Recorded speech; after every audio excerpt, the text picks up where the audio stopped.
This video doesn't intend to financial advice. All we are discussing here purely for educational purpose. Bangladesh shipping corporation নিয়ে এর আগে আমরা কয়েকটি post করেছিলাম। একটি পোস্টে আমি তুলে ধরেছিলাম শিপিং কর্পোরেশন $330 মিলিয়ন ব্যয়ে সাউথ কোরিয়া থেকে 6টি নতুন কন্টেইনার জাহাজ ক্রয় করবে। আর এই নতুন জাহাজগুলো শিপিং কর্পোরেশনের লাইনে যুক্ত হবে 2027 সালের নাগাদ। আজকে আমরা শিপিং কর্পোরেশনের ডিসকাউন্টেড ক্যাশ ফ্লো মেথডে এর ভ্যালুয়েশন কত হবে তুলে ধরব। একই সাথে শিপিং কর্পোরেশনের ভবিষ্যৎ কিছু সম্ভাবনা এবং প্রতিকূলতাগুলো তুলে ধরব। শিপিং কর্পোরেশন একমাত্র রাষ্ট্রীয় মালিকানাধীন শিপিং কোম্পানি যা মূলত আমদানি রপ্তানি বাণিজ্যের জন্য জাহাজ ভাড়া এবং মাল পরিবহন সেবা দেয়।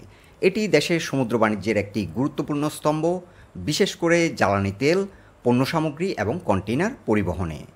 বাংলাদেশে বিগত বছরগুলোতে এক্সপোর্ট ইম্পোর্ট বাণিজ্য বৃদ্ধি পাচ্ছে। এই ধারাবাহিকতায় শিপিং কর্পোরেশনের ব্যবসার পরিধিও বৃদ্ধি পাচ্ছে। পাশাপাশি গভীর সমুদ্রবন্দর চালু হলে বিএসসি জাহাজগুলো আন্তর্জাতিক রুটে বেশি ভূমিকা রাখবে, বিশেষ করে ইউরোপ, আমেরিকা এবং আফ্রিকার রুটে। আর কন্টেইনার জাহাজগুলো বিএসসির লাইনে যুক্ত হলে শিপিং কর্পোরেশনের আরও অধিক সুযোগ সৃষ্টি হবে। প্রসঙ্গত, বাংলাদেশ শিপিং কর্পোরেশনের আরও 16টি ক্যারিয়ার ভেসেল এবং অন্যান্য ভেসেল নেওয়ার পরিকল্পনা রয়েছে চীন এবং কোরিয়া থেকে। এখন আমরা ডিসকাউন্টেড ক্যাশ ফ্লো মেথডে শিপিং কর্পোরেশনের ভ্যালুয়েশন কত হবে তুলে ধরব। তার আগে শিপিং কর্পোরেশনের কিছু গুরুত্বপূর্ণ ফিনান্সিয়াল ম্যাট্রিক্স নিয়ে আলোচনা করব। প্রথমে আমরা শিপিং কর্পোরেশনের ইনকাম স্টেটমেন্ট থেকে কিছু গুরুত্বপূর্ণ ফিনান্সিয়াল ম্যাট্রিক্স হাইলাইট করছি। শিপিং কর্পোরেশন বেসিক্যালি দুটো সোর্স থেকে তারা ইনকাম জেনারেট করে, ফ্রেট রেভিনিউ এবং সার্ভিস রেভিনিউ। ফ্রেট রেভিনিউর ক্ষেত্রে আমরা যে বিষয়টি লক্ষ্য করছি, 2023 অর্থবছরে ফ্রেট রেভিনিউ বৃদ্ধি পেয়েছিল 16.1%, কিন্তু 2024 সালে ফ্রেট রেভিনিউ ডিক্লাইন করেছে 9.4%।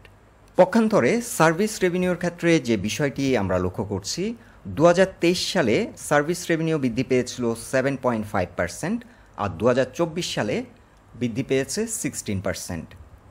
শিপিং কর্পোরেশনের সার্ভিস রেভিনিউ ইয়ার বাই ইয়ার বৃদ্ধি পাচ্ছে, এটা একটা গুড সাইন। এখন আমরা বিএসসির লেভারেজ রেশিও যদি দেখি, 2022 সালে ছিল 1.8, 2023 সালে 1.6 এবং 2024 সালে 1.5। এখানে কিন্তু আমরা একটা ডাউনওয়ার্ড ট্রেন্ড দেখতে পাচ্ছি। This is a good sign. তবে বিএসসির উচিত হবে 1-এর নিচে এই রেশিওটাকে নামিয়ে আনা। রিটার্ন অন ইকুইটির অবস্থান যদি দেখি, 2022 সালে ছিল 20%, 2023 সালে 19% এবং 2024 সালে 16%। অ্যাগেইন এখানে আমরা একটা ডাউনওয়ার্ড ট্রেন্ড দেখতে পাচ্ছি। এটা বিএসসির জন্য উইকনেস বলা যায়। বিএসসিতে কিন্তু আমরা একটা হাই গ্রোথ দেখতে পাচ্ছি। এই কোম্পানিটির গত 3 বছরের সিএজিআর হলো 27% এবং গত 5 বছরের সিএজিআর হলো অ্যারাউন্ড 40%। সো বিএসসিকে আমরা একটি হাই গ্রোথ লো আরওই কোম্পানি বলতে পারি। এখন আমাদেরকে একটি বিষয় লক্ষ্য রাখতে হবে, কস্ট অফ ইকুইটি এই কোম্পানিটির কত।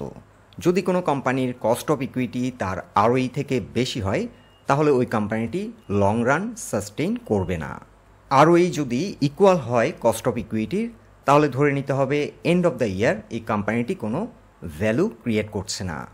বাংলাদেশ ক্যাপিটাল মার্কেটের একটি নিছক বাস্তবতা হলো 60 থেকে 70% company at the end of the year কোনো ভ্যালুই ক্রিয়েট করতে পারে না। শিপিং কর্পোরেশনের কস্ট অফ ইকুইটি আমরা ক্যালকুলেট করেছি 13.67। এখানে আমরা রিস্ক ফ্রি রেট ধরেছি 9%। এই কোম্পানিটির বেটা হলো 1.75, এটা আমরা আমার স্টক থেকে নিয়েছি। আর মার্কেট রিটার্ন আমরা ক্যালকুলেট করেছি 11.67, এটাও আমরা একটা ওয়েবসাইট থেকে নিয়েছি। এই ওয়েবসাইটটিতে আমরা বাংলাদেশের জন্য ইকুইটি রিস্ক প্রিমিয়াম পেয়েছি 11.67% আর কান্ট্রি রিস্ক প্রিমিয়াম পেয়েছি 7.34%। বিএসসির ক্ষেত্রে আরওই হলো 16% আর কস্ট অফ ইকুইটি হচ্ছে 13.67%। অর্থাৎ 2024 সালে তারা কিছুটা ওয়েলথ ক্রিয়েট করতে পেরেছে। এখন একটি কোশ্চেন হলো, হাই গ্রোথ এবং লো আরওই একটি কোম্পানিতে ইনভেস্ট করলে আমরা কেমন রিটার্ন পেতে পারি। একটি স্টাডিতে দেখা গেছে হাই আরওই এবং হাই গ্রোথ কোম্পানিতে ইনভেস্ট করলে usually over the year 27% on an average return আসে। আর লো আরওই এবং হাই গ্রোথ কোম্পানিতে ইনভেস্ট করলে over the year 21% on an average return আসে। আর হাই আরওই এবং লো গ্রোথ কোম্পানিতে ইনভেস্ট করলে অ্যারাউন্ড 14% পর্যন্ত রিটার্ন আসে। এক্ষেত্রে একটি ইনফরমেশন দিয়ে রাখা ভালো, মার্কেটে কিন্তু হাই আরওই এবং high growth company very rare. আর বিএসসি যেহেতু একটি লো আরওই এবং হাই গ্রোথ কোম্পানি, এক্ষেত্রে ওভার দ্য ইয়ার 21% রিটার্ন আসার সম্ভাবনা রয়েছে। আরও একটি গুরুত্বপূর্ণ বিষয় হলো পি রেশিও। বিএসসির বর্তমান পি রেশিও হলো 4.96, আর বর্তমানে আমাদের মার্কেট পি রেশিও হলো অ্যারাউন্ড 9.3। সো ইনভেস্টমেন্ট গ্রাউন্ড থেকে যদি আমরা কনসিডার করি, বিএসসি কিন্তু একটা চমৎকার পজিশনে আছে ইনভেস্ট করার জন্য। বিএসসির আরও কিছু ফাইন্ডিংস হলো নেট ইনকাম মার্জিন এই কোম্পানিটির অনেকটা স্টেডি আছে, this is a healthy sign. আর এই কোম্পানিটির কারেন্ট লাইবিলিটি মিট করার জন্য যথেষ্ট পরিমাণ কারেন্ট অ্যাসেট রয়েছে। 2024 সালে বিএসসি 25% ক্যাশ ডিভিডেন্ড দিয়েছিল এবং তাদের ডিভিডেন্ড ইল্ড ছিল 2.5%। এখন বিএসসির ক্ষেত্রে আমরা কিছু বিষয় রিকমেন্ড করতে পারি। প্রথমত, কোম্পানিটি ডিভিডেন্ড কম পে করছে, এই বিষয়টিকে আমি আসলে খুব গুরুত্ব সহকারে এখন দেখছি না, কারণ বিএসসি এখন একটা হাই গ্রোথ ফেজে আছে। আশা করছি তারা ধারাবাহিকভাবে ডিভিডেন্ড পে আউট বৃদ্ধি করবে। কিন্তু বিএসসির ক্ষেত্রে আমরা যে দুটো মেজর ফাইন্ডিংস পেয়েছি, আমরা রিকমেন্ড করব, নাম্বার 1, এই কোম্পানিটি যেহেতু একটি লো আরওই এবং হাই গ্রোথ কোম্পানি, কোম্পানিটির উচিত হবে ফোকাস করা কিভাবে আরওই বৃদ্ধি করা যায়। শিপিং কর্পোরেশনের রিটার্ন অন ইকুইটি কমে যাওয়ার দুটি উল্লেখযোগ্য কারণ। প্রথমটি হলো ফ্রেট রেভিনিউ 2024 সালে উল্লেখযোগ্য হারে হ্রাস পেয়েছে। তাদের দুটি জাহাজ দুর্ঘটনায় ক্ষতিগ্রস্ত হয়েছিল, যার প্রভাব ফ্রেট রেভিনিউতে পড়েছে।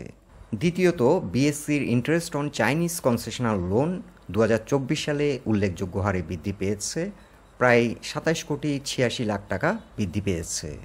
যার কারণ হিসেবে বিএসসি এখানে ডিসক্লোজ করেছে interest rate on that concessional loan has increased from 3% to 5% due to remarkable increase of dollar exchange rate in that financial year 2023 to 2024। এখন বিএসসির উচিত হবে ফ্রেট রেভিনিউ কিভাবে ইনক্রিজ করা যায় এই বিষয়ে এক্সট্রা ফোকাস করা। এতক্ষণ আমরা বিএসসির কিছু কি ফিনান্সিয়াল ম্যাট্রিক্স নিয়ে আলোচনা করেছি। এখন ডিসকাউন্টেড ক্যাশ ফ্লো মেথডে এই কোম্পানিটির ভ্যালুয়েশন কত হবে সেটা তুলে ধরছি। প্রথমে আমরা আগামী বছরগুলোতে বিএসসির যে গ্রোথ রেট ফোকাস করেছি সেটি হলো 15% হারে এই কোম্পানিটি গ্রো করবে বলে আমরা ফোকাসড করছি। এক্ষেত্রে আমরা কিন্তু অনেকটা কনজারভেটিভ অ্যাপ্রোচ নিয়েছি, কারণ কোম্পানিটির লাস্ট 3 ইয়ার সিএজিআর হলো 27%। বিএসসির ডিসিএফ ভ্যালু পার শেয়ার আমরা পেয়েছি 228 টাকা। বাংলাদেশের ক্ষেত্রে শর্ট টার্মে যদি ব্যাংক ইন্টারেস্ট রেট কমে আসে, অর্থাৎ 6 থেকে 1 বছর সময়ের মধ্যে যদি ব্যাংক ইন্টারেস্ট রেট কমে আসে, এক্ষেত্রে মার্কেট রিটার্ন যদি আমরা 10% হারে কাউন্ট করি, আমরা weighted average cost of capital পাচ্ছি 6.17%। এখন আমরা weighted average cost of capital যদি 6.17 হারে কাউন্ট করি, এক্ষেত্রে আমরা শিপিং কর্পোরেশনের ইন্ট্রিনসিক ভ্যালু পাচ্ছি 353। কিন্তু ব্যাংক ইন্টারেস্ট রেট যেহেতু আপাতত হাই, আমরা 7.3 হারেই কাউন্ট করছি।